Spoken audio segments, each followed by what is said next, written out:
परी आणिक एक येथ शारंगी, तुझ विश्वरूपा ते देखावया लागी. योग्यता माझिया अंगी, असे की नाही. हे आपले आपण मी नेणे, ते का नेणसी जरी देव म्हणे. तरी सरोग काय जाणे, निदान रोगाचे. आणि जी आरतीचे नि पडी भरे, आर्तु आपुली ठाकी पै विसरे. तान्हेला म्हणेन पुरे, समुद्र मज. ऐसी सचाडपणाची भुली, न सांभाळवे समस्या आपुली. या लागी योग्यता जेवी माऊली, बाळकाची जाणे. तया परी जनार्दना, विचारिजो माझी संभावना.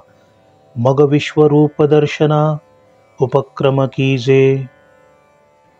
परंतु भगवंता, माझ्या मनी एक विचार येतो की मी जी इच्छा प्रकट केली ते विश्वरूप पहावयास मी योग्य आहे की नाही. मला हा अधिकार आहे का, हे माझ्या अजिबात लक्षात येत नाही.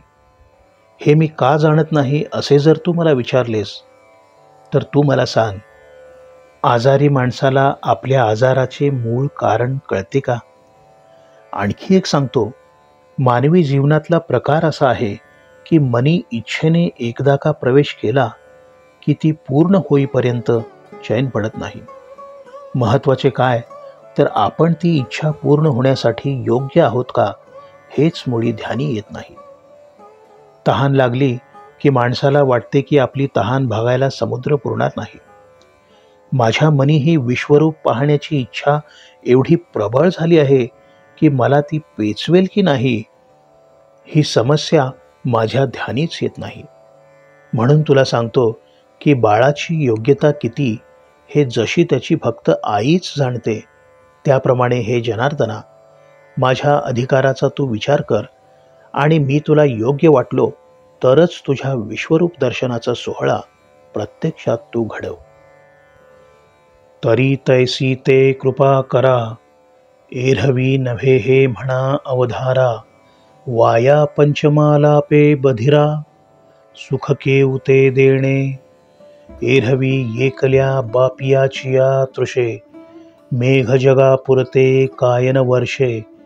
परिजहाली ही वृष्टी उपखे, जरही खडकी होय. चकोरा चंद्रामृत फावले, येरा आणवाहू निकाय वारिले. परिडोळ्यांवीण पाहले, वाया जाय. म्हणून विश्वरूप तू सहसा, दाविसी हा कीर भरवसा. काजे कडाडा आणि गहिंसा, माझी नीच नवातुकी. तुझे औदार्य जाणो स्वतंत्र, देतान म्हणसी पात्रा पात्र. पै केवल्य ऐसे पवित्र, की वैर्याही दिधले. मोक्ष दुराराध्यु कीर होय, परितोही आराधी तुझे पाय. म्हणून धाडिसी तेथ जाय, पायी कुजैसा. मी जर विश्वरूप पाहायला लायक असेन तर ते भव्य रूप प्रकट करण्याची माझ्यावर कृपा करा. परंतु तुम्हाला जर असे वाटले की मी विश्वरूपाचे दर्शन घेण्याच्या योग्यतेचा नाही तर मला तुम्ही स्पष्ट नकार द्या. बहिऱ्या माणसाला स्वर्गीय पंचमस्वर ऐकवण्यात काय अर्थ आहे? ते गाणे वृथाच जाणार ना. चातकाची तहान भागवण्यासाठी आकाशातून पावसाच्या धारा कोसळू लागतात. या निमित्ताने मेघ संपूर्ण विश्वाची तहान भागवतात. परंतु हाच पाऊस खडकावर पडला तर ते पावसाचे खडकावर कोसळणे शेवटी फुकटच जाते. चकोराची पिले चंद्रामृताचे सेवन करून मोठी होतात. आकाशातून होणारा हा चांदण वर्षाव स्वीकारायला कोणालाही बंधन घातलेले नाही. परंतु जो आंधळा आहे त्याला हे चंद्रदर्शन घडतच नाही ना. त्याला चंद्रकिरणांचा हा वर्षाव प्रत्यक्षात अनुभवता येत नाही. भगवंता, माझी खात्री आहे की मी म्हटल्या क्षणी तू तुझे विश्वरूप दाखवशील. मला हा भरोसा आहे, कारण जाणत्यांना आणि नेणत्यांना तू सारखाच उदार आहेस. तुझे सौंदर्य सर्वांना सारखेच आहे. दान देताना तू कधी पात्र अपात्रतेचा विचार करत नाहीस. मोक्षासारखे पवित्र स्थान तू तुझ्या वैऱ्यांना सुद्धा दिले आहेस. वास्तविक मोक्षाची आराधना करणे सर्वात कठीण. मोक्ष प्राप्त होणे हे खरे तर खूप अवघड काम, परंतु हा मोक्षच मुळी तुझी चरणसेवा करतो. एखादा सेवक ज्याप्रमाणे आपल्या मालकाची सेवा करतो, तसा मोक्ष तुझी सेवा करतो. तू त्याला जिथे पाठवशील तिकडे तू जातो. तुवा सनकादिकांचे निमाने, सायुज्यी सौरसुकेला पूतने, जे विषाचे निस्तनपाने, मारू आली. हागा राजसूय यागाचिया सभासदी, देखता त्रिभुवनाची मांदी, कैसा शतधा दुर्वाक्य शब्दी, निस्तेजिलासी. ऐशिया अपराधिया शिशुपाळा, आपण पे ठावो दिधला गोपाळा, आणि उत्तान चरणाचिया बाळा, काय ध्रुवपदी चाड, तो वना आला याची लागी, जे बैसावे पितयाचिया उत्संगी, की तो चंद्रसूर्यादिकांपरिस जगी, श्लाघ्य केला.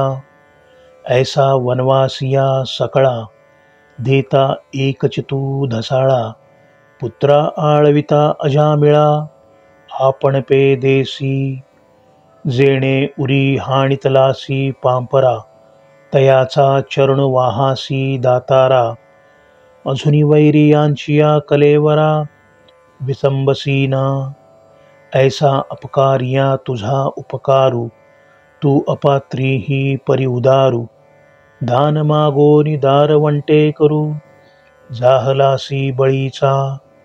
तू ते आराधीना आयके, होती पुसा बोलवित कौतुके, ये वैकुंठी तुवा गणिके, सुरवाडू केला. देवा, तू केवळ 6 दिवसांचा असताना कंसाने आपल्या पुतना नावाच्या मावशीला तुझा वध करण्यासाठी गोकुळात धाडले. अशा त्या पुतनेने आपले विष भरले स्तन तुझ्या मुखात सारले. जी तुझा वध करायला आली होती त्या पुतनेला तू ठार मारून सनकादिकांच्या बरोबरीने मोक्षाचा गोड घास भरवलास. भगवंता, राजसूय यज्ञाच्या वेळी जे यज्ञसभेत सामील झाले होते त्या सभासदांसमोर आणि विश्वातले जे अनेक राजे महाराजे यज्ञाच्या निमित्ताने गोळा झाले होते त्यांच्यासमोर शिशुपालाने तुझी निंदा केली, अपमान केला. त्या शिशुपालाचे 100 अपराध त्या क्षणी भरले होते. त्या क्रूर कर्म्या शिशुपालावर सुदर्शन चक्र सोडून तू त्याला ठार मारलेस आणि आपल्या दिव्य रूपात सामावून घेतलेस, हे मला ठाऊक आहे. उत्तानपाद राजाच्या बाळाला म्हणजेच ध्रुवाला आकाशात काय आढळपद हवे होते. ध्रुवबाळ दाट अरण्यात तपश्चर्येसाठी आला, तो केवळ तुला प्रसन्न करून घेण्यासाठी. त्याची मागणी अतिशय छोटी होती. त्याला आपल्या वडिलांच्या मांडीवर प्रेमाने बसायचे होते.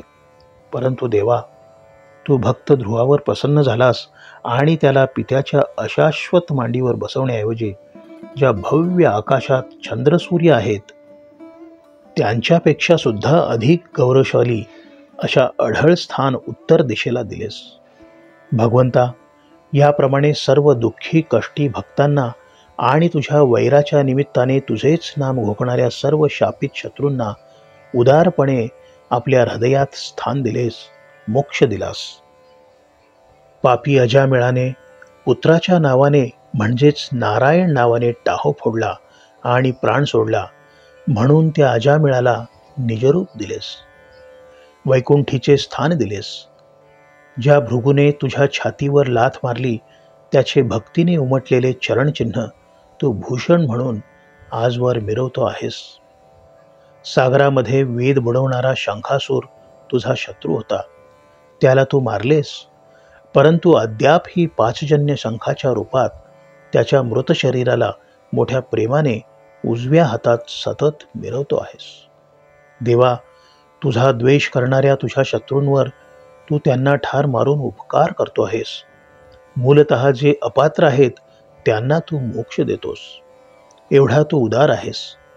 बटू वामनाच्या अवतारात तू 3 पावले मावेल एवढी जागा दान म्हणून बळीकडून मागितलीस आणि त्या बळीने तुला त्या तुझ्या 3 पावले मारणाऱ्या जागेच्या निमित्ताने त्रैलोक्याचे दान दिले. म्हणून तू बळीच्या द्वारीचा रक्षक झाला आहेस. ज्या गणिकेने तुझी कधी आराधना केली नाही की पूजा केली नाही, केवळ पोपटाला नारायण म्हणून हाक मारित होती, परंतु त्या गणिकेला सुद्धा तू वैकुंठात स्थान दिलेस. ऐसी पाहूनी वायाणी मिशे, लागलासी आपण पे देवो वानिवसे. तो तू का अनारिसे, मजलागी करिसी. हागा दुभतयाचे नि पवाडे, जे जगाचे फेडी साकडे. तिये कामधेनूचे पाडे, काय भुकेले ठाती. म्हणून मियाजे विनविले काही, ते देवन दाखविती हे कीर नाही. परिदेखावया लागी देई, पात्रता मज.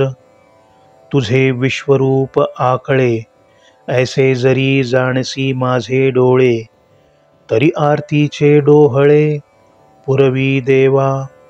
ऐसी ठाये ठावो विनंती, जम करू सरैल सुभद्रापती.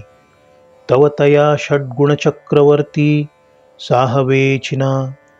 तो कृपा पीयूष सजळू, आणि येरू जवळा आला वर्षा काळू. नाना श्रीकृष्ण कोकिळू, अर्जुन वसंतु. ना तरी चंद्रबिंब वाटोळे, देखोनी क्षीरसागर उचंबळे. तैसा दुणेही वरी प्रेम बळे, उल्लसी तुझा हला. मग तिये प्रसन्नतेचे नि आटोपे, गाजोनी म्हणितले सकृपे. पार्था देख देख अमुपे, स्वरूपे माझी. देवा, माझ्या एक गोष्ट आता लक्षात आली आहे की कुठल्याही निमित्ताने का होईना, परंतु केवळ तुझे शाश्वत नाम मृत्यूसमयी ओठी आले म्हणून, किंवा शत्रुत्व भावनेने का होईना तुझे नाव ओठी राहिल्यामुळे तू त्या जाणाऱ्या जीवांना मोक्ष मार्गावर नेऊन सोडलेस. मग मी तर तुझा परमभक्त. तुझ्यापासून तू मला वेगळे करशील असे वाटत नाही. कामधेनू आपल्या अक्षय दुधाने साऱ्या विश्वाची दुधाची केवळ गरज भागवत नाही, तर जी दैन्य सुद्धा हरण करते, ती कामधेनू आपल्या वासरांना कधीतरी उपाशी ठेवील काय? म्हणून देवा, मी ज्या विश्वरूप दर्शनाची ओढ प्रकट केली, ते दर्शन तुम्ही मला देणार नाही असे कधीच होणार नाही. मात्र मला ते पाहण्याची योग्यताही दे, अशी फक्त तुला विनंती करतो. तुझे विश्वरूप मी पाहू शकेन अशी दृष्टी माझ्यापाशी आहे का? आणि असली तरच तू माझी ही आर्त कामना पूर्ण कर. श्रोते हो, भक्तराज अर्जुन भगवान श्रीकृष्णाची नाना प्रकारे आळवणी करू लागला, तेव्हा षड्गुणैश्वर्य संपन्न देवाला धीरच धरवेना.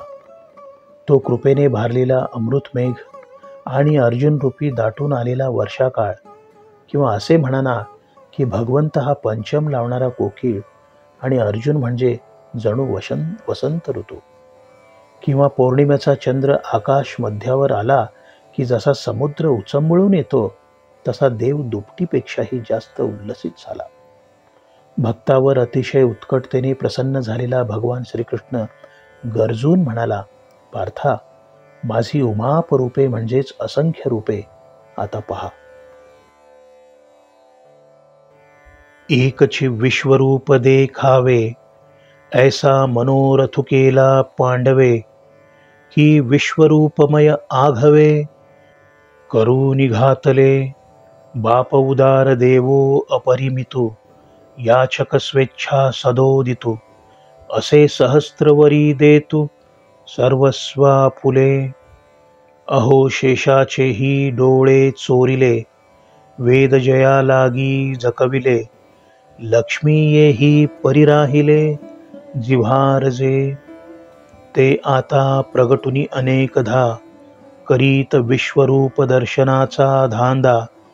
बाप भाग्या अगाधा, पार्थाचिया, जो जागता स्वप्नावस्थे जाये, तो जेवी स्वप्नींचे आघवे होये, तेवी अनंत ब्रह्मकटाह आहे, आपणची जाहला, तेथींची सहसा मुद्रा सोडिली, आणि स्थूळ दृष्टीची जवनिका फेडली, किंबहुना उघडिली योगरुद्धी, परिहाहे देखेल की नाही, ऐसी सेचिन करी काही, एकसरा म्हणतसे पाही, स्नेहातुर. श्रोते हो, अर्जुनाने केवळ एकच विश्वरूप पहावे अशी मनी कामना केली, तर कृपासिंधू भगवान श्रीकृष्णाने सर्वच मुळी विश्वरूपमय करून टाकले. भगवंत मुळात उदार आणि अपरिमित, तर अर्जुन विश्वरूपाची दर्शनतहान लागलेला तृषार्थ याचक. या आपल्या याचकाची मनःकामना पूर्ण करावी म्हणून प्रत्यक्ष भगवंत या मनःकामनेच्या सहस्त्रपट आपले सर्वस्व देतो. ज्या शेषाचे आसन केले त्या भगवंताने शेषाच्या सहस्रावधी नेत्रांना आपल्या दर्शनापासून वंचित ठेवले. देवी लक्ष्मी एवढी जवळ बसलेली, परंतु तिलाही या विश्वरूप दर्शनाचा प्रत्यक्ष सोहळा कधीच अनुभवता आला नाही. भगवंताने आपल्या जीवीचे गूढ रहस्य लक्ष्मीलाही कळू दिले नाही. असे हे विश्वरूप भगवंताने आपल्या अत्यंत लाडक्या भक्तासाठी असंख्य रूपात अचानक प्रकट केले. पार्थाचे भाग्य केवढे थोर की त्याने विनंती केल्याबरोबर भगवंत आपल्या सर्व विकृतींसह पार्थापुढे साकार झाला. जागा माणूस गाढ झोपेत असताना स्वप्नसृष्टीत प्रवेश करतो आणि त्याला पडणाऱ्या स्वप्नांमध्ये तो सर्वस्वाने बुडून जातो ना, त्याप्रमाणे अनंताने ब्रह्मांड रूप असे काही प्रकट केले की त्याचा साक्षीदार केवळ अर्जुनच होता. भगवंताने आपले चतुर्भुज रूप अर्जुनापुढे प्रकट केलेला मानवी आकार क्षणात नाहीसा केला आणि पार्थाचा स्थूल दृष्टीचा पडदा दूर केला. त्याच्या पुढे योगसिद्धीची भांडारी मोकळी केली. भगवंताच्या मनात हा विचार आलाच नाही की आपल्या ह्या भक्तश्रेष्ठ अर्जुनाच्या चर्मचक्षूंना हा विश्वरूपाचा पसारत दिसतो की नाही. तो म्हणू लागला, पार्था, पहा रे, पहा माझे विश्वरूप.